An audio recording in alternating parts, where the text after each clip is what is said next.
नेहरू विद्यालय के भारतीय सप्ताह का उद्घाटन करते हुए मैं अत्यंत आनंदित हूँ। युवकों के हाथ में भविष्य है। आने वाली जो दुनिया बनेगी उसे नई पीढ़ी को निर्मित करना है।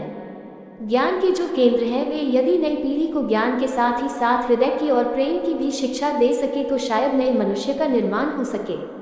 एक छोटी सी बात के संबंध में कहकर मैं अपनी चर्चा शुरू करूंगा। बहुत पुरानी घटना है। एक गुरुकुल से 3 विद्यार्थी अपनी समस्त परीक्षाएं उत्तीर्ण करके वापस लौटते थे, लेकिन उनके गुरु ने पिछले वर्ष बार बार कहा था कि तुम्हारी एक परीक्षा शेष रह गई है। उन्होंने बहुत बार पूछा कि वह कौन सी परीक्षा है। गुरु ने कहा वह परीक्षा बिना बताए ही लिए जाने की है, उसे बताया नहीं जा सकता। और सारी परीक्षाएं तो बता कर ली जा सकती हैं, लेकिन जीवन की एक ऐसी परीक्षा भी है जो बिना बताए ही लेनी पड़ती है। समय पर तुम्हारी परीक्षा हो जाएगी, लेकिन स्मरण रहे उस परीक्षा को बिना पास किए, बिना उत्तीर्ण हुए तुम उत्तीर्ण नहीं समझे जा सकोगे। फिर उनकी सारी परीक्षाएं हो गई, उन्हें परीक्षाओं में प्रमाण पत्र भी मिल गए। फिर उनके विदा का दिन भी आ गया, दीक्षांत समारोह भी हो गया और वे विद्यार्थी बार बार सोचते रहे कि वह अंतिम परीक्षा कब होगी। अब तो अंतिम विदा का दिन भी आ गया। 3 विद्यार्थी जो उस विश्वविद्यालय की, उस गुरुकुल की सारी परीक्षाएं उत्तीर्ण कर चुके थे, वे उस सांझ विदा भी हो गए।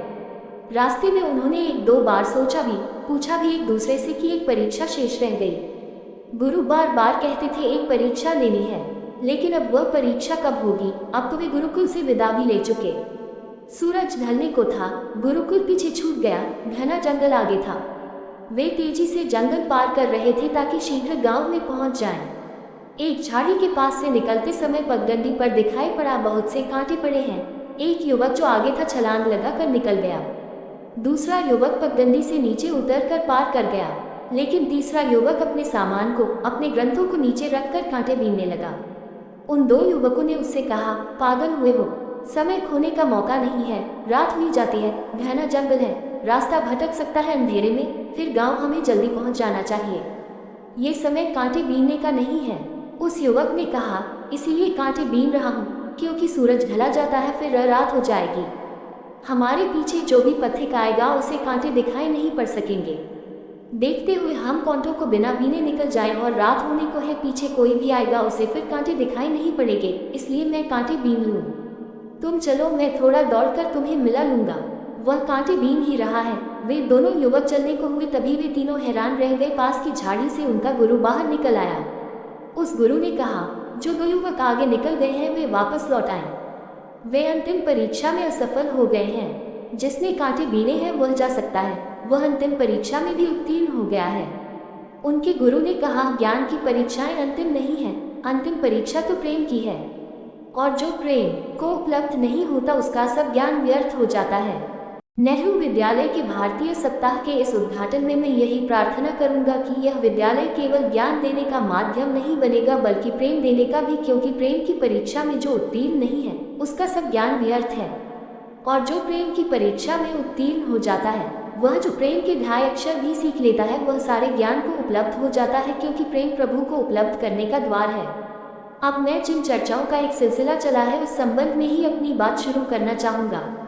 मनुष्य को मैं एक बहुत गहरी नींद में सोया हुआ देखता हूँ। आदमी बिल्कुल सोया हुआ है। रास्ते पर चलते हुए लोगों को देखता हूँ तो ऐसा नहीं लगता है कि वे जागकर चल रहे हैं। कोई अकेले में ही अपने से बात किए जाता है, किसी के होंठ कंपते हैं, कोई हाथों से इशारे कर रहा है, साथ उनके कोई भी नहीं है। वे किससे बातें कर रहे हैं? शायद किसी सपने में, शायद वे किसी नींद में हैं। आदमी रात को ही नहीं सोता है, दिन में भी सोया ही रहता है। आदमी की पूरी जिंदगी बिना जागे ही बीत जाती है, क्योंकि यदि मनुष्य जाग जाए रहता चारों ओर, परमात्मा के सिवाय उसे कोई भी दिखाई नहीं पड़ेगा। जागे हुए मनुष्य का अनुभव परमात्मा का अनुभव है, सोए हुए मनुष्य का अनुभव परमात्मा का अनुभव नहीं है। जब कोई मुझसे पूछता है ईश्वर है, तो मैं उससे पूछता हूँ, ये प्रश्न इस बात की सूचना है कि तुम जागे हुए नहीं हो, सोए हुए हो, और जब तक तुम सोए हुए हो तब तक ईश्वर नहीं है। जैसे कोई उगे हुए सूरज के सामने भी आंखें बंद करके खड़ा हो और पूछता हो सूरज है, तो उससे हम क्या कहेंगे?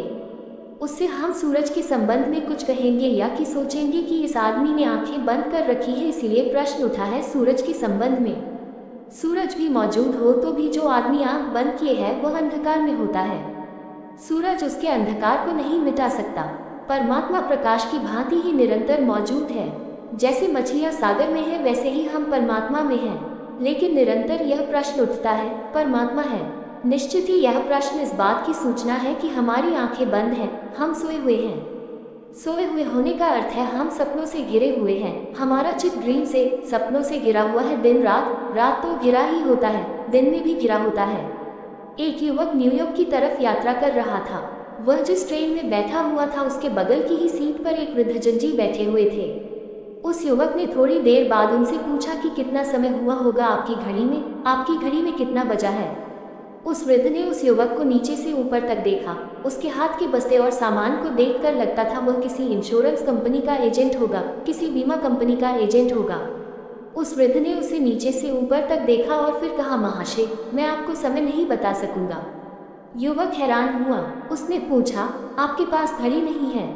उस वृद्ध ने कहा, घड़ी तो है लेकिन मैं आपको बताऊंगा कि समय कितना है, फिर बातचीत चल पड़ेगी। आप मुझसे पूछेंगे आप कहाँ जा रहे हैं, मैं आपको कहूँगा मैं न्यूयॉर्क जा रहा हूँ। आप पूछेंगे वही रहते हैं, फिर मजबूरी में मुझे बताना पड़ेगा अपने घर का पता और शायद शिष्टाचार में आपसे कहना पड़े कि आप भी न्यूयॉर्क चलते हैं, कभी मेरे घर आइए।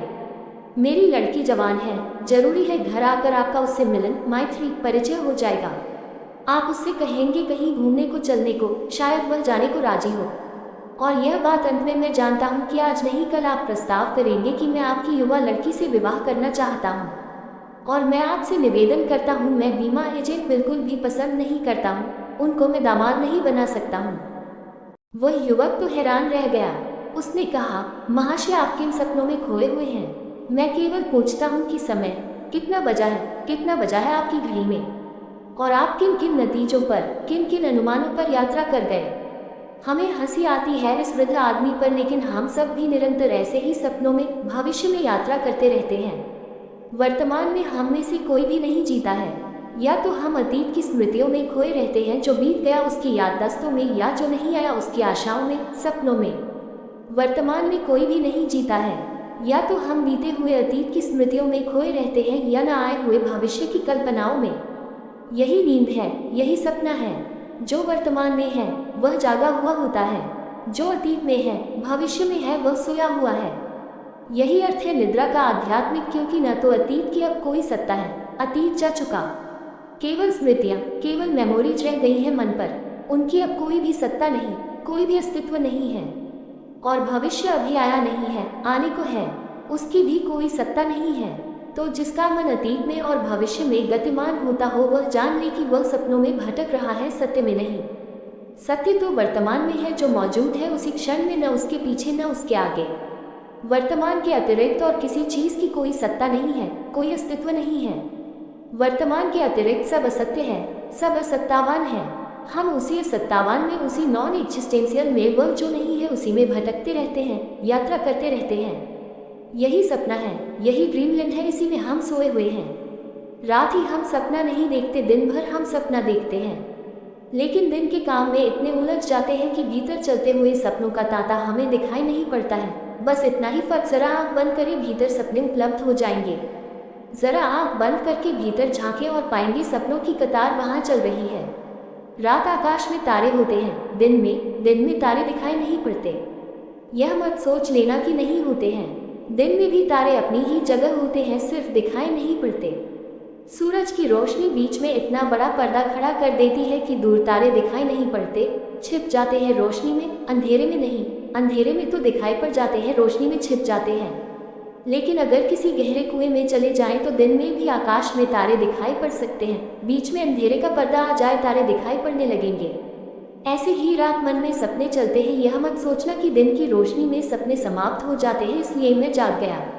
केवल दिन की रोशनी में सपने दिखाई नहीं पड़ते, जैसे दिन की रोशनी में तारे दिखाई नहीं पड़ते। सपने मौजूद हैं, भीतर उनकी यात्रा चल रही है। भीतर आप बाहर काम भी कर रहे हैं, भीतर सपने भी चल रहे हैं। जरा काम बंद करें और भीतर देखें तो पाएंगे भीतर कोई सपना मौजूद है। न मालूम कौन सी योजनाएं चल रही हैं, न मालूम कौन सी कल्पनाएं चल रही हैं, न मालूम अतीत के कौन से चित्र दोहर रहे हैं, भविष्य की कौन सी आशाएं बन रही हैं। भीतर एक सपनों की दुनिया मौजूद है। ये जो सपनों की दुनिया है, भीतर यही मनुष्य की निद्रा है। और जब तक मनुष्य के भीतर सपने मौजूद हैं, तब तक मनुष्य को सत्य का साक्षात नहीं हो सकता है। सत्य के साक्षात के लिए और कुछ नहीं, केवल सपने खोने पड़ते हैं। सत्य के अनुभव के लिए और किसी चीज का त्याग नहीं करना पड़ता, केवल सपनों का त्याग करना पड़ता है। केवल निद्रा को छोड़ देना होता है, जागना पड़ता है। इसलिए पहली बात तो मैं ये कहना चाहता हूँ, हम यह अनुभव करें, जाने पहचाने कि हम सोए हुए हैं। यद्यपि एकदम से यह ख्याल में नहीं आता कि सोए हुए होने का क्या अर्थ है। एक मित्र मेरे सारे विश्व का भ्रमण करके वापस लौटे थे। वे एक कवि थे और एक चित्रकार भी। वे दुनिया की सुंदरतम चीजों को देखने गए थे। जब वे गए थे तब भी मैंने उनसे कहा था, मत जाओ व्यर्थ, क्योंकि जो बाहर सौंदर्य को देखने जाता है उसे अभी सौंदर्य का पता भी नहीं है। लेकिन नहीं, वे माने। वे यात्राएं करके वापस लौटे। वर्षों बाद मेरे पास फिर रुके। उस दिन पूर्णिमा की रात थी और उन्हें मैं नर्मदा के तट पर ले गया, संगमरमर की चट्टानों पर। नाव में आधी रात को निर्जन एकांत में उनके साथ में मैं 2 घंटे था। वे उन 2 घंटों में निरंतर स्विट्जरलैंड की झीलों की बात करते रहे, कश्मीर की झीलों की बातें करते रहे, लेकिन नर्मदा की वे चट्टानें न तो उन्हें दिखाई पड़ी, न उन्होंने देखी। न तो वह पूर्णिमा का चांद उन्हें दिखाई पड़ा, न वह बरसती हुई चांदनी उन्हें अनुभव हुई। वे स्विट्जरलैंड में रहे, मैं नर्मदा पर रहा। दोनों के बीच बड़ा फासला था। फिर हम लौटे तो वे कहने लगे, बहुत धन्यवाद, आप बहुत सुंदर जगह ले गए थे। मैंने उनसे कहा, क्षमा करें, ले तो गया था लेकिन आप पहुंच नहीं सके और मैं वहां जाकर बहुत बहुत पछताया। आए तो 2 थे लेकिन पहुंच मैं अकेला ही सका। आप मेरे साथ वहां नहीं थे और इसलिए व्यर्थ ही मत कहे कि सुंदर जगह थी। जिसे देखा ही नहीं, जिससे निकटता ही अनुभव नहीं कि उसके सौंदर्य का क्या पता चला होगा आपको। उन 2 घंटों में एक बार भी जो मौजूद था उससे आपका कोई संपर्क, कोई संस्पर्श न हो सका। लेकिन जो मौजूद नहीं था, स्विट्जरलैंड और कश्मीर, अतीत की स्मृतियां, उनमें आप खोए रहे। आप सपने में थे, आप मेरे साथ नहीं थे। और मैं उनसे निवेदन किया कि अगर बुरा न माने तो मैं ये कहना चाहूँगा कि जैसा आपको 2 घंटों में मैंने जाना, मैं मान ले सकता हूँ कि स्विट्जरलैंड में भी जब आप रहे होंगे तब आप कहीं और रहे होंगे। वे झीलें भी आपने नहीं देखी होंगी। सपने में जीते हैं, जहाँ है वहाँ नहीं जीते, जहाँ नहीं है वहाँ जीते हैं। जब भोजन करने घर बैठे होते हैं तब आपको पता ना हो आप दफ्तर में होंगे। जब दफ्तर में होते हैं तब हो सकता है कि भोजन गृह में हो। जब मंदिर में वह बैठे हों, जरूरी नहीं है कि मंदिर में हो, सिनेमा गृह में हो सकते हैं। सिनेमा गृह में बैठे हो सकता है मंदिर में गीता सुनते हो। कुछ नहीं कहा जा सकता। आदमी वहाँ नहीं है जहाँ है, क्योंकि आदमी अगर वहाँ हो जाए जहाँ है तो जीवन में जो भी छिपा हुआ है वह सब प्रकट हो जाता है। जीवन को जानने की कुंजी वर्तमान में जीना है। जीवन को जानने की कुंजी वह जो प्रेजेंट है, जो उपस्थित है, उसमें समरूपेण चेतना को उपस्थित कर देना है। हम अनुपस्थित हैं, प्रतिपल अनुपस्थित हैं और ऐसे ही सोए सोए जिए चले जाते हैं। पूछते हैं जीवन का आनंद अनुभव नहीं होता। जीवन का पता सोए हुए आदमी को चल सकता है। राजस्थान के एक गांव में एक फकीर एक रात आकर रुका था। उस गांव के लोग जैसा हमेशा सन्यासियों को सुनने इकट्ठे होते थे, उसको सुनने भी इकट्ठे हो गए। गांव का जो सबसे बड़ा धनपति था आसो जी, वह भी सभी के सामने सभा में बैठा हुआ था। फकीर ने बोलना शुरू किया था और आसो जी की नींद लग गई, क्योंकि वे दिन भर के थके मांदे दुकान पर काम करते। और ऐसे भी जिन लोगों को नींद नहीं आती वे धर्म सभाओं में जरूर जाते हैं, क्योंकि कई डॉक्टर ऐसी सलाह देते हैं कि नींद लाने की सबसे अच्छी दवा धर्म कथा सुनना है। आसो जी भी इस तरकीब को मानते थे। वे जाकर धर्म कथा सुनते थे। रोज ही वहाँ जो थोड़ी बहुत नींद आ जाती हो। रात भर तो धन की पूंजी की व्यवस्था जुटाने में नींद नहीं आ पाती थी। उस दिन भी वे जाकर वहां सो गए थे और गांव में कोई भी इस बात को इतराज नहीं करता था। क्यों? कौन जागकर कभी धर्म कथा सुनता है?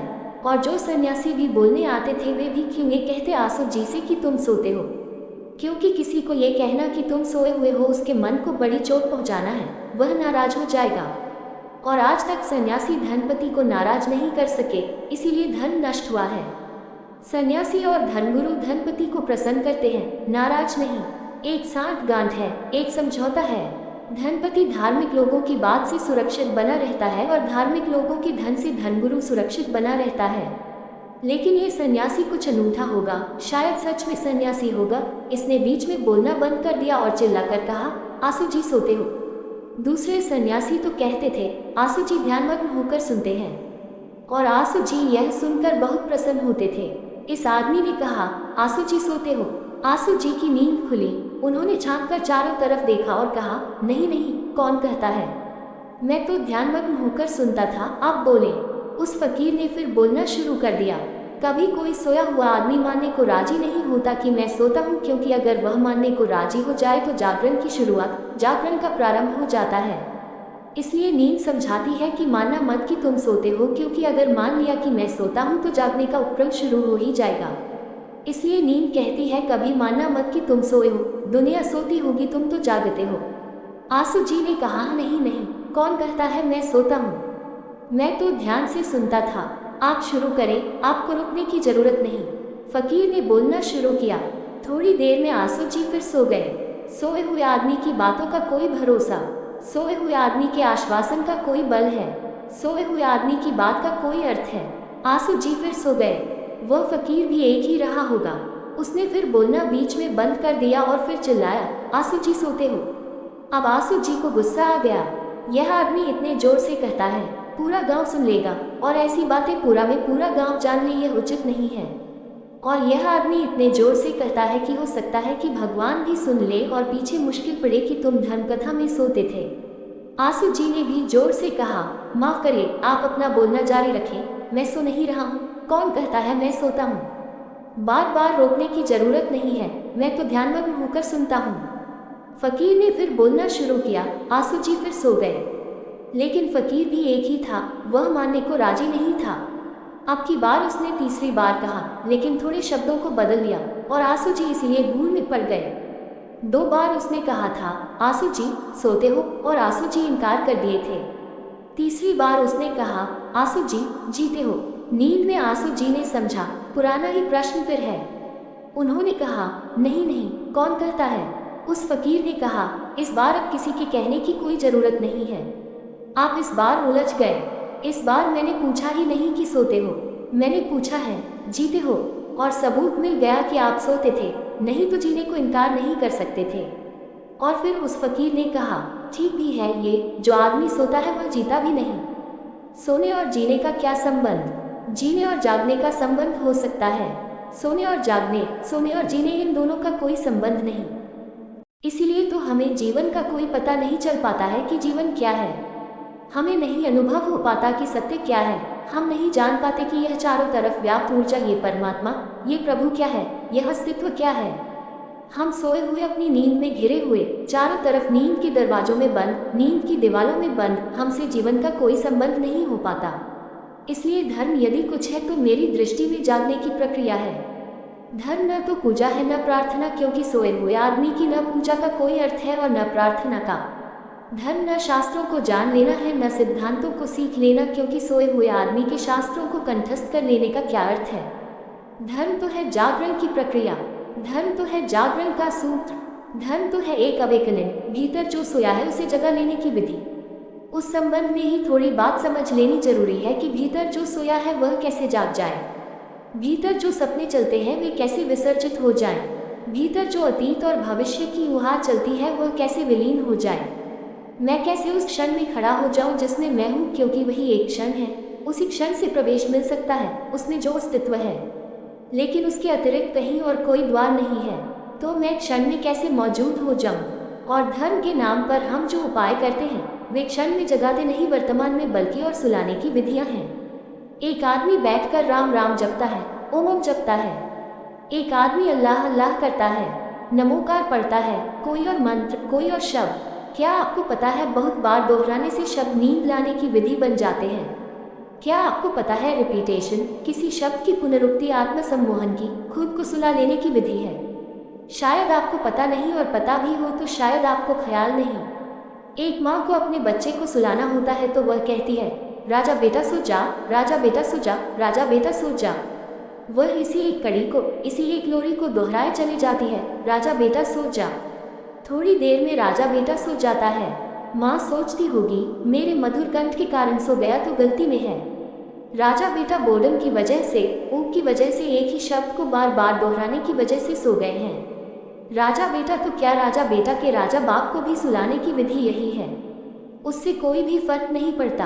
एक ही शब्द की पुनरुक्ति चित्त को ऊब से भर देती है, बोर्डम से भर देती है। एक ही शब्द को बार बार दोहराने से चित्त का रस उस शब्द में खो जाता है। चित्त का रस है नए के प्रति, नवीन के प्रति। जितना नवीन होता है चित्त उतना जागता है। जो परिचित है उसको बार बार दोहराने से चित्त रस खो देता है, रुचि खो देता है, और फिर उससे बचने के लिए एक ही रास्ता रह जाता है। अब राजा बेटा को सुला रहे हैं आप। राजा बेटा भाग जा नहीं सकते कहीं और आप कहे जाते हैं राजा बेटा सो जा, राजा बेटा सो जा। तो राजा बेटा इस ऊँट से बचने के लिए क्या करें सिवाय इसके कि नींद में चले जाएं, और आपसे बचने का कोई उपाय नहीं है। आप चाहे खुद बैठकर राम राम राम राम राम राम राम राम दोहराते रहे। बार बार दोहराया गया शब्द भूख पैदा कर देता है, परेशानी पैदा कर देता है। फिर मन को बचने की सेल्फ डिफेंस में, आत्मरक्षा में मन को बचने के लिए नींद में चला जाना पड़ता है। एक हल्की तंद्रा पैदा हो जाती है। उसी तंद्रा को आप समझ लेते होंगे शांति, उसी निद्रा को आप समझ लेते होंगे मन शांत हो गया। उस निद्रा के बाद थोड़ा सा अच्छा लगेगा, थोड़ी राहत जैसी नींद के बाद लगती है, तो आप सोचते होंगे कि मैं धार्मिक हो गया हूँ। धर्म इतना सस्ता नहीं है, धर्म नींद का उपाय नहीं है। एक आदमी भजन कीर्तन में अपने सोने की व्यवस्था कर सकता है।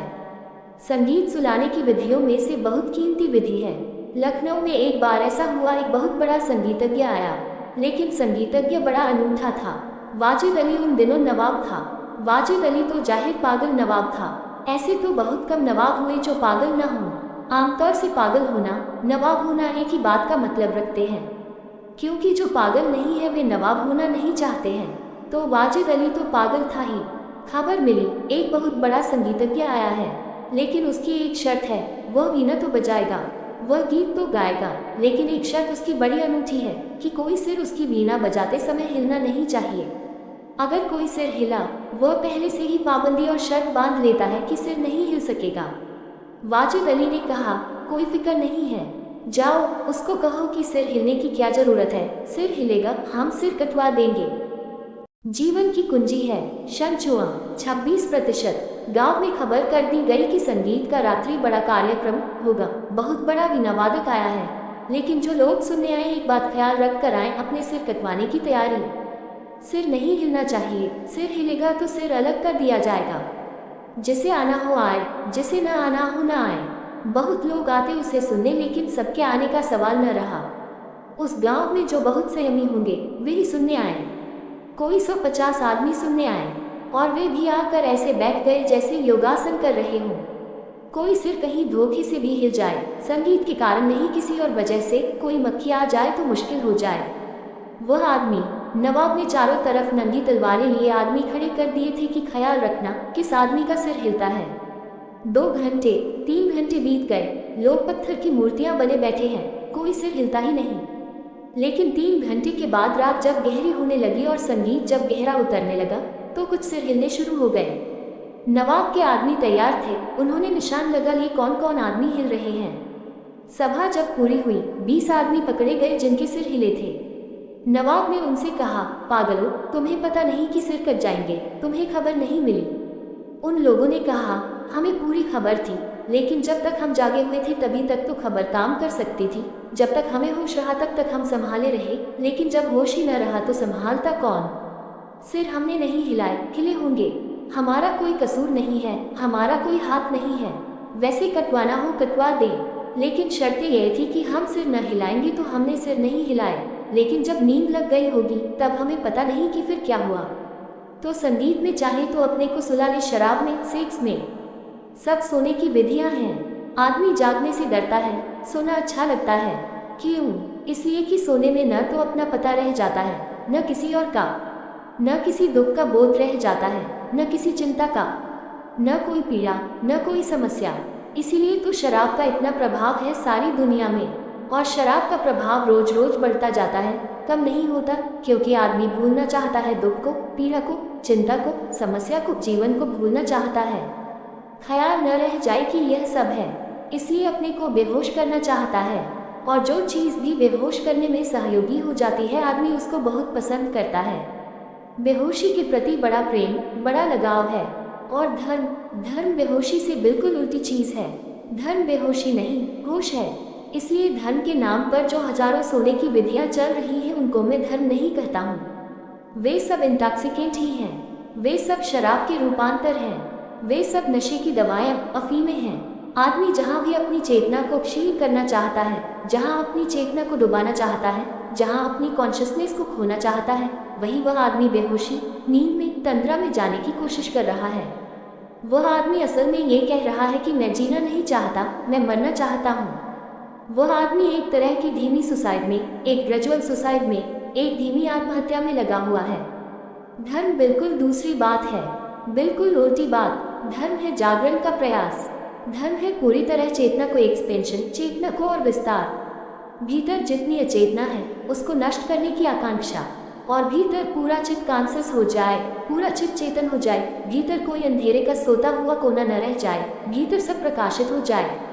ये कैसे हो सकता है? एक छोटी सी घटना से मैं समझाने की कोशिश करूं। गांव में खबर कर दी गई कि संगीत का रात्रि बड़ा कार्यक्रम होगा। बहुत बड़ा वीणावादक आया है, लेकिन जो लोग सुनने आए एक बात ख्याल रख कर आए, अपने सिर कटवाने की तैयारी। सिर नहीं हिलना चाहिए, सिर हिलेगा तो सिर अलग कर दिया जाएगा। जिसे आना हो आए, जिसे न आना हो न आए। बहुत लोग आते उसे सुनने, लेकिन सबके आने का सवाल न रहा। उस गांव में जो बहुत संयमी होंगे वे ही सुनने आए। कोई 150 आदमी सुनने आए, और वे भी आकर ऐसे बैठ गए जैसे योगासन कर रहे हों। कोई सिर कहीं धोखे से भी हिल जाए, संगीत के कारण नहीं, किसी और वजह से कोई मक्खी आ जाए तो मुश्किल हो जाए। वह आदमी, नवाब ने चारों तरफ नंगी तलवारें लिए आदमी खड़े कर दिए थे कि ख्याल रखना किस आदमी का सिर हिलता है। 2 घंटे 3 घंटे बीत गए, लोग पत्थर की मूर्तियां बने बैठे हैं, कोई सिर हिलता ही नहीं। लेकिन 3 घंटे के बाद रात जब गहरी होने लगी और संगीत जब गहरा उतरने लगा, तो कुछ सिर हिलने शुरू हो गए। नवाब के आदमी तैयार थे, उन्होंने निशान लगा लिए कौन कौन आदमी हिल रहे हैं। सभा जब पूरी हुई, 20 आदमी पकड़े गए जिनके सिर हिले थे। नवाब ने उनसे कहा, पागलों, तुम्हें पता नहीं कि सिर कट जाएंगे, तुम्हें खबर नहीं मिली। उन लोगों ने कहा, हमें पूरी खबर थी, लेकिन जब तक हम जागे हुए थे तभी तक तो खबर काम कर सकती थी। जब तक हमें होश रहा तब तक हम संभाले रहे, लेकिन जब होश ही न रहा तो संभालता कौन? सिर हमने नहीं हिलाए, हिले होंगे। हमारा कोई कसूर नहीं है, हमारा कोई हाथ नहीं है। वैसे कटवाना हो कटवा दे, लेकिन शर्तें यह थी कि हम सिर न हिलाएंगे। तो हमने सिर नहीं हिलाए, लेकिन जब नींद लग गई होगी तब हमें पता नहीं कि फिर क्या हुआ। तो संगीत में चाहे तो अपने को सुला ले, शराब में, सेक्स में, सब सोने की विधियां हैं। आदमी जागने से डरता है, सोना अच्छा लगता है। क्यों? इसलिए कि सोने में न तो अपना पता रह जाता है, न किसी और का, न किसी दुख का बोध रह जाता है, न किसी चिंता का, न कोई पीड़ा, न कोई समस्या। इसीलिए तो शराब का इतना प्रभाव है सारी दुनिया में, और शराब का प्रभाव रोज रोज बढ़ता जाता है, कम नहीं होता, क्योंकि आदमी भूलना चाहता है दुख को, पीड़ा को, चिंता को, समस्या को, जीवन को भूलना चाहता है। ख्याल न रह जाए कि यह सब है, इसलिए अपने को बेहोश करना चाहता है। और जो चीज़ भी बेहोश करने में सहयोगी हो जाती है, आदमी उसको बहुत पसंद करता है। बेहोशी के प्रति बड़ा प्रेम, बड़ा लगाव है। और धर्म बेहोशी से बिल्कुल उल्टी चीज़ है। धर्म बेहोशी नहीं, होश है। इसलिए धर्म के नाम पर जो हजारों सोने की विधियां चल रही हैं, उनको मैं धर्म नहीं कहता हूँ। वे सब इंटॉक्सिकेंट ही हैं, वे सब शराब के रूपांतर हैं, वे सब नशे की दवाएं, अफीमें हैं। आदमी जहाँ भी अपनी चेतना को क्षीण करना चाहता है, जहाँ अपनी चेतना को डुबाना चाहता है, जहाँ अपनी कॉन्शियसनेस को खोना चाहता है, वही वह आदमी बेहोशी, नींद में, तंद्रा में जाने की कोशिश कर रहा है।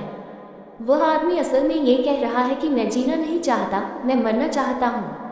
वह आदमी एक तरह की धीमी सुसाइड में, एक ग्रेजुअल सुसाइड में, एक धीमी आत्महत्या में लगा हुआ है। धर्म बिल्कुल दूसरी बात है, बिल्कुल उल्टी बात। धर्म है जागरण का प्रयास। धर्म है पूरी तरह चेतना को एक्सपेंशन, चेतना को और विस्तार। भीतर जितनी अचेतना है उसको नष्ट करने की आकांक्षा, और भीतर पूरा चित्त कॉन्शियस हो जाए, पूरा चित्त चेतन हो जाए, भीतर कोई अंधेरे का सोता हुआ कोना न रह जाए, भीतर सब प्रकाशित हो जाए। ये कैसे हो सकता है? एक छोटी सी घटना से मैं समझाने की कोशिश करूं। एक सम्राट अपने राजकुमार को धर्म में दीक्षित करना चाहता था। उसने सारे देश में खबर पहुंचवाई कि मेरे युवक राजपुत्र को कौन धर्म में दीक्षित कर सकेगा। एक बूढ़े आदमी की खबर मिली। एक 80 वर्ष का बूढ़ा किसी जंगल में है। उसका दावा है कि वह आपके पुत्र को धर्म में दीक्षित कर सकता है, लेकिन उसकी बड़ी शर्तें हैं। उसकी पहली शर्त तो यह है कि धर्म की दीक्षा में धर्म की कोई शिक्षा वह न देगा। वह शिक्षा देगा किसी और बात की, और राजपुत्र को उसके इशारों पर ही चलना होगा। और कितने दिन में ये शिक्षा पूरी होगी, इसके लिए कोई सीमा नहीं बांधी जा सकती। कितना भी समय लग सकता है और अधूरी शिक्षा छोड़कर राजकुमार वापस नहीं आ सकेगा। ये सारी शर्तें सम्राट ने मंजूर कर ली और राजकुमार उस वृद्ध गुरु के पास भेज दिया गया। उस वृद्ध गुरु ने उस राजकुमार को कहा, कल सुबह से तेरी शिक्षा का पहला पाठ शुरू होगा और पहला पाठ यह है कि मैं कल सुबह किसी भी समय तेरे ऊपर लकड़ी की तलवार से हमला शुरू करूंगा। कल सुबह से ये हमले शुरू होंगे और दिन में किसी भी समय जाने अनजाने मैं तेरे ऊपर हमला करूंगा। तू हमेशा सावधान रहना, रक्षा के लिए ये ढाल संभाल। राजकुमार ने कहा, मैं धर्म सीखने आया हूँ, तलवार सीखने नहीं। उसके गुरु ने कहा, ये तुझे जानने की जरूरत नहीं कि तू क्या सीखने आया है, यह मुझे जानने की जरूरत है कि क्या सिखाना है। धर्म की ही यह शिक्षा है, लेकिन मेरा रास्ता कुछ ऐसा ही है, ये बाद में ही पता चल सकेगा कि धर्म तक तू पहुंचा कि नहीं पहुंचा। मैं तो तुझे तलवार चलाना ही सिखाऊंगा, क्योंकि मेरे जीवन भर का अनुभव यह है कि खतरे में ही मनुष्य जागता है। खतरा नहीं होता तो कोई आदमी जागता नहीं, तो मैं खतरे पैदा करूंगा ताकि तू जाग सके। उस बूढ़े गुरु ने कहा कि मेरे गुरु ने मुझे बहुत सी बातें सिखाई थी और एक बार वे वृक्षों पर चढ़ना मुझे सिखाते थे। 100 फीट ऊंचे वृक्ष पर मुझे उन्होंने चढ़ाया था। पहली ही बार मेरे हाथ पैर कंपे जाते थे और जब मैं 100 फीट ऊपर था वृक्ष की ऊपरी शाखा पर, तब वे मेरे गुरु नीचे चुपचाप आंख बंद किए बैठे रहे थे। फिर जब मैं वापस उतरने लगा और जमीन से कोई 8-10 फीट दूर रह गया था, तब वे एकदम से उठे और चिल्लाए, बेटा संभल कर उतरना। मैं बहुत हैरान हुआ कि यह आदमी पागल है। जब मैं 100 फीट ऊपर था, जहाँ खतरा था और जहाँ से पैर चूकता तो जीवन का कोई पता नहीं चलता, वहाँ तो यहाँ आंख बंद किया बैठा रहा ये बूढ़ा। और अब जब मैं जमीन के करीब आ गया 8-10 फीट, जहाँ से गिर भी पड़ूं तो कोई खतरा नहीं है, वहाँ ये चिल्ला रहा है कि बेटा सावधान, होशियारी से, होश से उतरना। नीचे उतरकर मैंने अपने गुरु को कहा कि आप पागल तो नहीं हैं। जब मैं 100 फीट ऊपर था तब आप चुपचाप बैठे रहे और जब मैं 10 फीट करीब आ गया था तब आपने कहा सावधान, संभल के। उस बूढ़े गुरु ने मुझसे कहा था कि बेटे 100 फीट ऊपर तो तू इतने खतरे में था कि किसी को सावधान करने की जरूरत न थी, तू खुद ही सावधान था। जहाँ खतरा है वहाँ तो चेतना खुद ही सावधान होती है, जागी हुई होती है, वहाँ नींद की फुर्सत नहीं होती, वहाँ नींद को एफर्ट नहीं किया जा सकता, वहाँ नींद की सुविधा नहीं है। जब तू 100 फीट ऊपर था तो उस बूढ़े गुरु ने मुझसे पूछा था कि तू बता कि तब तेरे मन में कौन से विचार चलते थे। तब मैंने कहा था वहाँ कोई विचार नहीं थे, वहाँ तो सावधानी इतनी थी कि विचार में खोना मतलब नींद में जाना। वहाँ कोई विचार नहीं था, मन बिल्कुल शांत था, बिल्कुल साइलेंट था, सिर्फ होश था। एक एक चीज, एक एक श्वास का मुझे पता चल रहा था, एक एक पत्ता हिलता था तो मुझे पता चल रहा था। वहाँ कोई विचार नहीं था, न कोई पीछे था न आगे। मैं तो वहाँ केवल वर्तमान में था, वह जो स्थिति थी वही मैं था। इसके आगे पीछे जरा भी मन यहाँ वहाँ जाता तो खतरा हो सकता था, चूक हो सकती थी। तो उस बूढ़े गुरु ने कहा था, लेकिन इसीलिए मैं आंख बंद किए नीचे बैठा रहा। अभी कोई खतरा नहीं है, क्योंकि खतरा है इसलिए तू सावधान है। फिर मैंने देखा कि जैसे जैसे तू नीचे उतरने लगा, मैंने पाया कि अब तेरी सावधानी विलीन हो रही है। 10 फीट आकर मुझे लगा कि अब नींद ने तुझे पकड़ लिया। उस युवक ने कहा, आप ठीक कहते हैं। जैसे ही मैं करीब आने लगा, मैंने कहा, अब कोई खतरा नहीं है। मैं निश्चिंत हो गया, सावधानी खत्म हो गई थी। उस बूढ़े ने कहा था कि हमेशा मैंने हजारों लोगों को वृक्षों पर चढ़ना सिखाया। ऊपर की शाखाओं से कभी कोई नहीं गिरता, जो भी गिरता है नीचे की शाखाओं से गिरता है। शिखरों से कभी कोई नहीं गिरा, खाइयों और गड्ढों में लोग गिर जाते हैं और खो जाते हैं। समतल भूमि पर लोग गिर पड़ते हैं। कठिनाइयों में कभी कोई नहीं गिरता, सुविधा में लोग सो जाते हैं, इनसिक्योरिटी में, असुविधा में, असुरक्षा में जागे रहते हैं। तो उस बूढ़े ने इस राजकुमार को कहा कि मेरे पास अब तू आ गया है तो मैं सब असुविधा पैदा करूंगा, सब खतरे पैदा करूंगा, सब डेंजर खड़े करूंगा ताकि तू सो न पाए। और एक बार तुझे जागने का अनुभव हो जाए तो फिर दुनिया में कोई कितनी ही कोशिश करे तू खुद भी सोना न चाहेगा। दूसरे दिन से पाठ शुरू हो गया। बड़ा अजीब पाठ था। राजकुमार किताब पढ़ रहा है, पीछे से हमला हो जाएगा। वह राजकुमार भोजन कर रहा है और पीछे से उसकी हड्डी पर लकड़ी की तलवार आ पड़ेगी। 7 दिन में उसकी हड्डियां दुखने लगी, लेकिन रोज रोज उसे अनुभव हुआ कि उसके भीतर अलर्टनेस, सावधानी बढ़ती जाती है, क्योंकि 24 घंटे उसे चौकन्ना रहना पड़ता है। कभी भी हमला हो सकता है, किसी भी क्षण, कुछ पता नहीं है, पहले से कोई सूचना नहीं मिलती। वह बुहारी लगा रहा है गुरु की झोपड़ी में और पीछे से आकर हमला हो गया है। वह खाना खा रहा है, हमला हो गया है। वह किताब उठाने जा रहा है। हमला हो गया है। कुछ नहीं कहा जा सकता है कब हमला हो जाए। 3 महीने बीतते बीतते हमला करना लेकिन मुश्किल हो गया। हमला होता है और उसके हाथ, उसका मन इतना सजग है कि तत्काल हमले से रक्षा कर लेता है। 3 महीने बीतते बीतते उसने अनुभव किया कि कोई एक अजीब बात उसके भीतर पैदा हो रही है। विचार कम होते जा रहे हैं और जागरूकता बढ़ती जा रही है। और स्मरण रखें, जितने ज़्यादा विचार होंगे उतनी जागरूकता कम होगी। जितनी जागरूकता ज़्यादा होगी उतने विचार कम होंगे। विचार और जागरूकता, थॉट्स और अवेयरनेस विरोधी बातें हैं। ये दोनों एक साथ नहीं होती हैं। उसका चित्त विचारों से क्षीण और कम होता जा रहा है। उसका चित्त सावधानी से भरता जा रहा है। वह पूरे वक्त एक होश से अमूर्छित जागा हुआ है। 3 महीने होने पर उसके गुरु ने कहा, तेरा पहला पाठ पूरा हो गया है। कल से तेरा दूसरा पाठ शुरू होगा। उस युवक ने कहा, दूसरा पाठ कौन सा है? गुरु ने कहा, कल से अब मैं नींद में भी हमला करूंगा। तू सोया हुआ है और हमला हो जाएगा। उस युवक ने कहा, जागने में फिर भी गनीमत थी, लेकिन नींद में मैं सोया हुआ हूँ और आप हमला कर देंगे तो मुझे कैसे पता चलेगा कि आप हमला कर रहे हैं? नींद में मैं कैसे सावधान रहूंगा? उस बूढ़े ने कहा, बड़ा मत, जल्दी मत कर। जितना चैलेंज खड़ा हो, जितनी चुनौती खड़ी हो, चेतना उतनी ही जागती है। चैलेंज चाहिए, नींद में भी जागती है। एक माँ का बच्चा बीमार पड़ा है। ऊपर आकाश में बादल गरजते रहे, उसे पता नहीं चलता। रास्तों पर रथ निकलते रहे, उसे पता नहीं चलता। उसका बच्चा जरा सा रो दे, जरा सा करवट बदल ले, उसका हाथ उठ जाता है, उसे पता चल जाता है। नींद में भी उसकी चेतना का कोई कोना स्मरण रखे हुए है कि बच्चा बीमार है। नींद में भी कोई जागा हुआ हिस्सा है मन का। रात हम सब यहाँ सो जाएं और फिर कोई आकर चिल्लाए, राम, तो किसी को सुनाई नहीं पड़ेगा, लेकिन जिसका नाम राम है वह कहेगा, कौन है, कौन बुला रहा है? नींद में भी चित्त का कोई हिस्सा जानता है कि मेरा नाम राम है। नींद में भी कोई जागा हुआ है, कोई कोना, कोई पार्ट, कोई अंश, और सब सो रहे हैं। सबको पता नहीं चलता कि राम को बुलाया गया है, लेकिन राम को पता चल जाता है कि मुझे पुकारा गया है। वह नींद में कहता है, कौन है? गड़बड़ मत करो, सोने दो। तो उस बूढ़े ने कहा, घबराओ मत, मैं तो चुनौती खड़ी करूंगा ताकि तुम्हारी चेतना को आखिरी दम तक जगाया जा सके। अब कल से नींद में हमला शुरू हो जाएगा। अब तुम अपनी फिक्र तुम करना। मजबूरी थी, बीच से भागा नहीं जा सकता था। और इधर 3 महीने में एक अनुभव भी हुआ था, बड़ा अद्भुत। उस युवक ने सोचा, और थोड़ी चोटें सही, अद्भुत अनुभव हुआ था। इन 3 महीनों में उसके चित्त ने एक बहुत अजीब शांति जानी थी जिसे वह कभी नहीं जानता था। उसकी अंतर्दृष्टि गहरी हुई थी, जितनी उसने कभी नहीं जानी थी। उसकी चिंता विलीन हो गई थी, उसके मन की समस्याएं खत्म हो गई थी। उसके मन में तो सिर्फ एक जागने का भाव भर अवशिष्ट रह गया था। रात ही हमला शुरू हो गया। रात वह सो रहा है और लकड़ी की तलवार से हमला हो जाएगा। फिर 7-8 दिन में उसकी हड्डियां दुखने लगी, जगह जगह चोट, लेकिन रोज रोज नींद में भी उसे अनुभव होने लगा कि कोई ख्याल रखे हुए है कि कहीं हमला न हो जाए।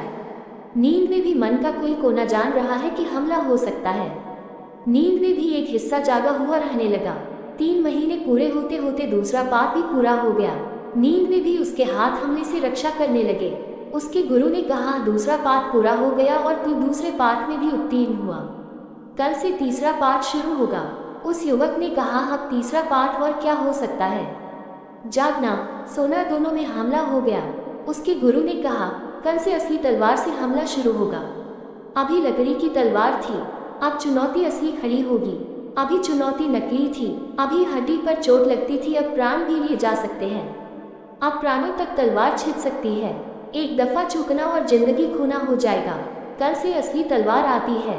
उस युवक ने कहा, ठीक है, मैं तैयार हूँ। अब क्योंकि सवाल इससे कोई फर्क नहीं पड़ता कि तलवार असली है कि नकली है। अगर नकली तलवार के प्रति मैं सावधान होता हूँ और रक्षा कर लेता हूँ तो असली तलवार के प्रति भी रक्षा हो जाएगी। अब मैं निश्चिंत हूँ, अब मैं घबराया हुआ नहीं हूँ। दूसरे दिन से असली तलवार का हमला शुरू हो गया। वह युवक प्राणों की बाजी पर खड़ा है। किसी भी क्षण मौत खड़ी हो सकती है। ऐसी स्थिति में कोई सो सकता है, सपने देख सकता है, कोई अतीत और भविष्य में जा सकता है। एक क्षण भी यहाँ वहाँ चित का जाना जीवन का अंत हो जाएगा। 3 महीने बीतने को आ गए। असली तलवार ने उसके भीतर असली चेतना को भी जगा दिया। 3 महीने पूरे होते थे, शायद एक दिन और बचा था, और गुरु ने उससे कहा, एक दिन और है और तेरी परीक्षा पूरी हो जाएगी। फिर अंतिम पाठ रह जाएगा, चौथा पाठ। और वह चौथा पाठ मैं तुझे जल्दी ही सिखा दूंगा, क्योंकि 3 पाठ जो जान लेता है उसे चौथे पाठ को जानने में देर नहीं लगती। आखिरी दिन शेष था। वह युवक वक एक वृक्ष के नीचे बैठा हुआ था और उसका गुरु दूर 100 फीट के फासले पर दूसरे वृक्ष के नीचे बैठकर कोई किताब पढ़ता था। 80 वर्ष का बूढ़ा उसकी पीठ युवक की तरफ थी। युवक के मन में एक ख्याल आया कि यह बूढ़ा 24 घंटे मुझे चेतावनी, सजग, चुनौती में रखता है। ये खुद भी इतना सावधान है या नहीं, आज मैं भी क्यों न इसके पीछे से हमला करके देखूं। मैं भी तो देखूं उस पर हमला करके कि यह खुद भी इतना सावधान है या नहीं, जितना मुझे सावधान रहने को कहता है। यह उसने सोचा ही था कि वह बूढ़ा गुरु वहां से चिल्लाया कि बेटा ऐसा मत करना। युवक बहुत हैरान हो गया। उसने कहा कि मैंने अभी कुछ किया नहीं, केवल सोचा था। आप क्या कहते हैं? उस बूढ़े ने कहा, मैं बूढ़ा आदमी हूँ, ऐसा मत कर बैठना। पर उस युवक ने कहा, आप कैसे कहते हैं? मैंने केवल सोचा। उस बूढ़े ने कहा, तू थोड़ी देर और ठहर जा, चौथा पाठ पूरा हो जाने दे। जब चित्त पूरा सावधान होता है तो दूसरे के विचारों की पगध्वनियां भी सुनाई पड़ने लगती हैं, और जिस दिन दूसरों के विचारों की पगध्वनियां सुनाई पड़ने लगती है उसी दिन चित्त उस संवेदना को उपलब्ध हो जाता है जिसमें परमात्मा की पगध्वनियां भी सुनाई पड़ती हैं। वैसा जागरूक चित्त ही परमात्मा को अनुभव कर पाती है। सोए हुए लोग नहीं, जागे हुए लोग, प्रत्येक को इतना ही जागने का प्रश्न है। आर्दुअस है, तपश्चर्यापूर्ण है। तपश्चर्या का मतलब नहीं कि आप उपवास से बैठ जाएं। तपश्चर्या का मतलब नहीं कि आप सिर के बल शीर्षासन लगाकर खड़े हो जाएं। ये बातें तो किसी सर्कस में भारतीय होना हो तो ठीक है। परमात्मा को जानने से किसी सर्कस के नट होने की जरूरत नहीं है। लेकिन आयस है, तपश्चर्यापूर्ण है, जागने की चेष्टा, और 24 घंटे उठने से सोने तक, सोने से जागने तक चित्त जागा हुआ रहे, होश भरा हुआ रहे। कैसे ये होगा? कौन तलवार लेकर पीछे आपके पड़ेगा? आपको खुद ही पर जाना पड़ेगा। और सच्चाई तो यह है कि अगर हमें पता हो तो मौत 24 घंटे हमारे पीछे तलवार लेकर पड़ी हुई है। इसलिए बहुत पुराने दिनों में मृत्यु को ही गुरु और आचार्य कहा जाता था। वह जो नचिकेता यम के पास पहुंच गया था, उस कथा को कथा ही मत समझ लेना। जब भी किसी नचिकेता को जीवन सत्य को जानना होता है तो मृत्यु के पास पहुंचना पड़ता है। मृत्यु के निकट ही, मृत्यु के खतरे में ही, मृत्यु की वह जो असुरक्षा है, वह जो मृत्यु की तलवार है, उसके बोध से ही भीतर सावधानी और जागरूकता पैदा होती है। तो अंतिम बात आज की सुबह की आपसे कहूँ और वह ये कि जिसे धार्मिक होना है उसे मृत्यु के प्रति सचेत सावधान होना पड़ेगा। उसे जानना होगा प्रति क्षण मौत घेरे खड़ी है, प्रति क्षण मौत पकड़े खड़ी है, किसी भी क्षण मौत की तलवार ले जाएगी। इसलिए निद्रा का मौका और सुविधा नहीं है। अगर मौत ऐसी प्रतिक्षण निकट मालूम होने लगे, जो कि सच्चाई है, जिसको हम जानकर छिपाए रहते हैं, जिसको हम जानकर आंखों पर पर्दा डाले रहते हैं कि मौत दिखाई न पड़ जाए, मरघट को गांव के बाहर बनाते हैं। अगर दुनिया समझदार होगी तो गांव के बीच चौरस्ते पर मरघट बनाएगी, ताकि हर बच्चा रोज रोज जानता रहे कि मौत है, निरंतर मौत है। हम तो मौत को छिपाते हैं। घर के बाहर कोई अर्दी निकलती है, बच्चों को भीतर का दरवाजा लगाते हैं कि अंदर आ जाओ, कोई मर गया है। ऐसे जिंदगी भर हम मौत से अपने को छिपाए रखते हैं। झूठी है ये बात। मौत को जानना है, पहचानना है। एक छोटी सी कहानी से मैं अपनी बात पूरी करूं। एक सन्यासी के पास एक युवक एक दिन सुबह आया और उस युवक ने उनके पैर छूकर कहा कि मेरे मन में बहुत बार विचार उठता है।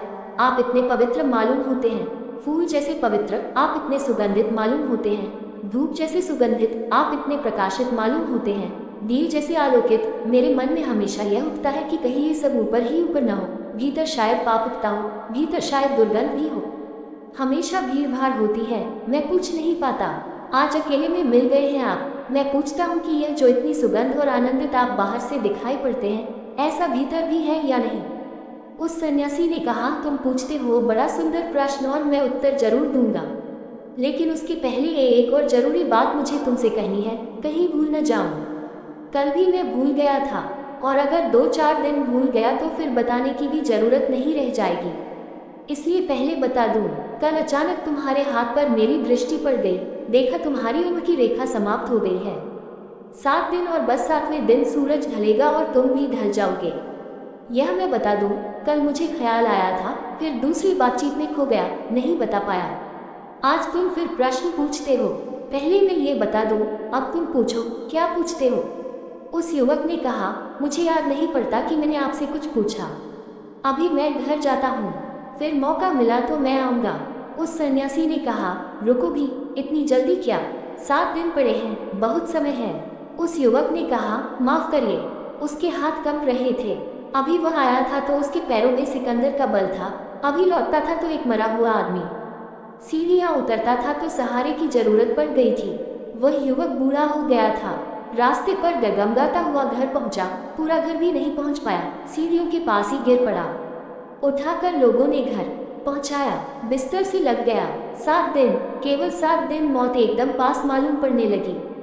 हाथ हिलाओ तो मौत से छू जाए, निकट सब तरफ। आस पड़ोस में जिनसे झगड़े चलते थे और जिनके साथ सुप्रीम कोर्ट तक जाने के इरादे थे, वे सब बदल गए। उन्हें बुलाकर उनसे क्षमा मांग ली, उनके पैर छू लिए। क्षमा कर देना। झगड़े जीवन के थे, मौत से फिर क्या झगड़ा रह जाता है। उपद्रव जीवन के साथ थे, जब मौत ही आ गई तब किससे क्या उपद्रव रह जाता है। शत्रुताएं जीवन के ख्याल से थी, जिसको मौत दिख जाती है फिर उसका कोई शत्रु रह जाता है। माफी मांग ली, पैर छू लिए, क्षमा कर दिया गया। 7 दिन बीते, रोज मौत करीब आने लगी, रोज मौत करीब आने लगी। घर उदास हो गया, अंधेरे में डूब गया, मित्र परिजन इकट्ठे हो गए। 7वें दिन सूरज डूबने की घड़ी भर पहले वह सन्यासी उस घर में पहुंचा। घर रोता था, उदास सन्नाटा, जैसे मरघट हो। वह भीतर गया, उसने उस व्यक्ति को जाकर हिलाया। सूख कर हड्डी हो गया था वह युवक। पहचानना कठिन था कि यही वह आदमी है जो 7 दिन पहले था। सब सपने डूब गए थे उसके, सब नावें कागज की सिधा हुई थी, सब भवन राख के ढह गए थे। खाली पड़ा था, जैसे मर ही चुका हो। लेकिन एक और अजीब बात थी, चेहरे पर बड़ी रौनक थी, आंखें बड़ी शांत थी, बड़ी गहरी थी। युवक को हिलाया, उसने आंख खोली, जैसे किसी दूसरे लोक से लौटा हो। और सन्यासी ने पूछा, है प्रश्न पूछने आया हूँ। 7 दिन मन में कोई पाप उठा। उस युवक ने कहा, क्या बातें करते हैं आप। मौत इतने करीब हो तो पाप उठने के लिए जगह कहाँ, फासला कहाँ, डिस्टेंस कहाँ। इधर मैं था और मौत थी, बीच में कोई और न उठा, न उठने की सुविधा थी, न समय था, न अंतराल था उठने का। 7 दिन क्या सोचते रहे। उस युवक ने कहा, क्या आप सोचते हैं। मौत सामने हो तो कुछ सोचा जा सकता है, सोचना खो गया, फिर क्या करते रहे। उस युवक ने कहा, पहली दफा जिंदगी में कुछ नहीं कर रहा था। 7 दिन कुछ भी नहीं किया, लेकिन जब कुछ भी नहीं किया, कोई विचार न रहे, कोई पाप न रहा, कोई योजना, कोई कल्पना, कोई सपना न रहा, तो मैंने पा लिया उसको जो मैं हूँ। आपकी बड़ी कृपा, आपकी बड़ी कृपा की मृत्यु से मुझे मिला दिया, क्योंकि मृत्यु के निकट रहकर मैं उसको जान गया जिसकी कोई मृत्यु नहीं है, जो अमृत है। वह सन्यासी हंसने लगा और उसने कहा, घबराओ मत, मौत तुम्हारे अभी आई नहीं, केवल तुम्हारे प्रश्न का उत्तर दिया है।